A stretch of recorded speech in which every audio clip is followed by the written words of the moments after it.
तर हॅलो मित्रांनो, कशा आहात तुम्ही? डेली ब्लॉगमध्ये तुमचं हार्दिक स्वागत आहे मित्रांनो. तर आज आपल्याला जायचं आहे वावरात, तर चला मग. तर मित्रांनो, आलो बा वावरात. तर इकडे आपली बंडी ठेवून होती आणि इकडे गाडी पण ठेवून होती आणि इकडे होते आपले स्प्रिंकलर ठेवून मित्रांनो. आणि स्प्रिंकलर ठेवून आहे तर आपल्याला पण आता स्प्रिंकलर उचलूनच आणायचे होते मित्रांनो. आणि घेतले बा स्प्रिंकलर. वावरात आल्यावर काम तर करतोच आपण आपण मागं नाही हटत मित्रांनो. आणि लागले जिथे दिल्ली इथं ठेवून आता असेच आपल्याला 2-2 करून 12 स्प्रिंकलर आणायचे आणि दिल्ली आणून ठेवून दिले मित्रांनो इथं. आणि आता आपल्याला थोडंसं गुन्हा दाखवतो तुम्हाला पहा.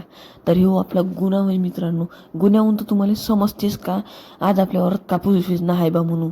आणि आता आपल्याला ही गाठोडे घेऊन उचलून घेऊन यायचं आहे मित्रांनो. तर त्या पहिले आपल्याला हे पाणी हिरवं हिरवं. आणि हे पाणी मच्छी तलावातलं होय मित्रांनो. आणि याच्याहून एवढे बेकार पाणी आहे तुम्ही समजू शकता मित्रांनो. मच्छी तलावात किती बेकार पाणी राहते. आणि इकडं आपले गाठोडे आहे मित्रांनो. तर याला आता बंडीत भरून आपल्याला जायचं आहे घरी. तर चला मग घरी जाऊन भेटतो. तर मित्रांनो, आता मी आलो घरी. तर का भेटू आपल्या नेक्स्ट व्लॉगमध्ये.